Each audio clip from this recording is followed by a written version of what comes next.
الحمدللہ رب العالمین الصلاۃ والسلام علیک سید المرسلین اما بعد فاعوذ باللہ من الشیطان الرجیم بسم اللہ الرحمن الرحیم۔ کشف المحجوب نواں باب اصحاب-ے-صفا رضوان اللہ علیہم۔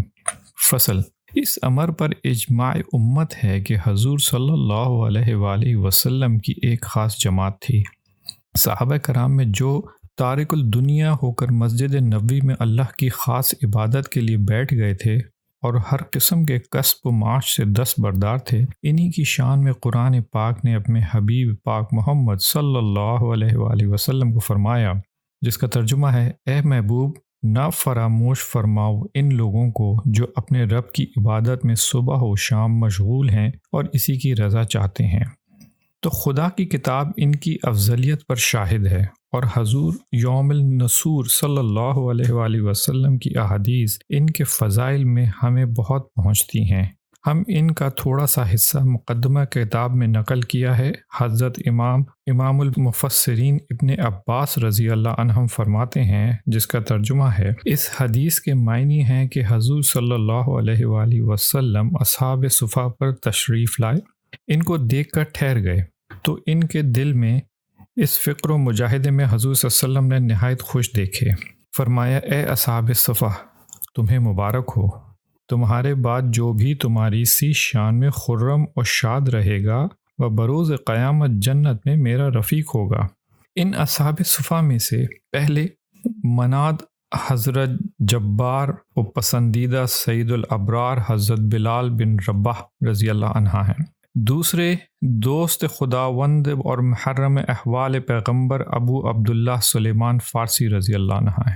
تیسرے سرہنگ مہاجر و انصار متوجہ رضوان جبار و ابو عبیدہ بن عامر بن عبداللہ الجراح رضی اللہ عنہ ہیں۔ چوتھے برگزیدہ اصحاب زینت ارباب ابو یقظان حضرت عمار بن یاسر رضی اللہ عنہ ہیں۔ پانچویں گنج علم خزانہ حلم حضرت ابو مسعود عبداللہ بن مسعود حزلی رضی اللہ عنہ ہیں۔ چھٹے متمسک کے درگاہ حرمت پاک از عیب و آفت حضرت عتبہ بن مسعود برادر عبداللہ رضی اللہ عنہ ہیں۔ ساتویں سالک طریق عزلت معرض از معاب و ذلت حضرت مقداد ابن الاسود رضی اللہ عنہ ہیں۔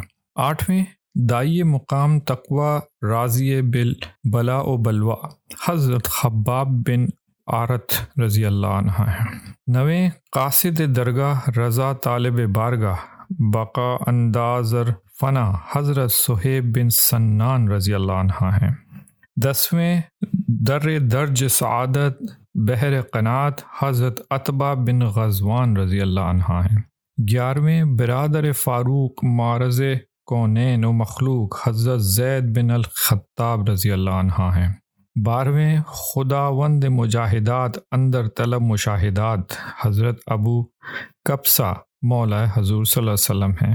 تیرہویں عزیز از کل خلائق بحق جل مجدہ آیت حضرت ابو المرصد کنانہ بن الحسین ادوی رضی اللہ عنہ ہیں۔ چودہویں ہیں عامر طریق تواضع سپرندہ محجت تقاطعی حضرت سالم مولی حذیفہ الایمان رضی اللہ عنہ ہیں۔ پندرہویں خائف عقوبت حارب از طریق مخالفت حضرت عکاشہ ابن الحسن رضی اللہ عنہ ہیں۔ سولہویں زین مہاجر و انصار سید بنی قار حضرت مسعود بن ربیع القاری رضی اللہ عنہ ہیں۔ سترویں ہیں اندر زہد مانند عیسیٰ اندر شوق بدرج موسیٰ ابو ذر جندب ابن جندہ الغفاری رضی اللہ عنہ ہیں۔ اٹھارہویں حافظ انفاس پیغمبر صلی اللہ علیہ وآلہ وسلم مرخیرات درخور حضرت عبداللہ بن عمر رضی اللہ عنہ ہیں۔ انیسویں اندر استقامت مقیم و اندر متابعت مستقیم حضرت صفوان بن بیدار رضی اللہ عنہ۔ بیسویں صاحب ہمت خالی از تہمت حضرت ابو دردہ عویم بن عامر رضی اللہ عنہ ہیں۔ اکیسویں متعلق درگار جابر گزیدہ رسول پادشاہ حضرت ابو البابتہ عبد المنظر رضی اللہ عنہ ہیں۔ بائیسویں کیمیائے بحر شرف در توکل الراس صدف حضرت عبداللہ بن بدر الجہنی رضی اللہ عنہ ہیں۔ غرض یہ کہ اسی طرح اور بھی بہت ہیں، اگر ہم تمام اہل صفا کا ذکر کریں تو کتاب طویل ہو جائے۔ حضرت شیخ ابو عبد الرحمن محمد بن حسین سلمہ رضی اللہ عنہ بڑے زبردست ناقل مسائل طریقت اور جامع کلام مشائخ گزرے ہیں۔ انہوں نے صرف اہل صفا کے حالات میں ایک تاریخ تالیف فرمائی ہے۔ اس میں ان کے علیحدہ علیحدہ فضائل اور نام بنام حالات اور ان کی کیفیتیں لکھی ہیں۔ اس میں انہوں نے مستع بن ثابت بن عباد کو بھی اہل صفا میں نقل کیا ہے، مگر میں اسے درست نہیں سمجھتا، اس لیے کہ یہ وہ مستع ہیں جنہوں نے قصہ افق المومنین حضرت عائشہ صدیقہ رضی اللہ عنہا کی ابتدا کی تھی، لیکن حضرت ابو ہریرہ رضی اللہ عنہ اور حضرت ثوبان اور حضرت معاذ بن حارث اور حضرت صائب بن خلاب اور حضرت ثابت بن ودیع اور حضرت ابو الیسر کعب بن عمر اور حضرت وہب بن مغفل اور حضرت عبداللہ بن انیس اور حضرت حجاج بن عمر السلمی رضی اللہ عنہم اجمعین تمام اہل صفا سے ہیں۔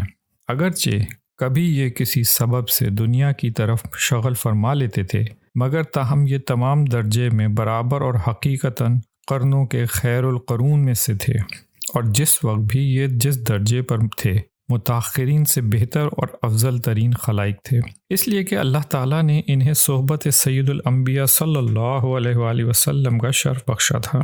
ان کے ضمیر تمام عیوب سے محفوظ تھے، جیسا کہ خود حضور صلی اللہ علیہ وآلہ وسلم نے فرمایا، خیر القرون قرنی ثم الذین یلونہم ثم الذین یلونہم، زمانوں میں سے بہترین زمانہ میرا زمانہ ہے، پھر وہ زمانہ ہے جو اس سے قریب ہے۔ اختتام باب نمبر 9۔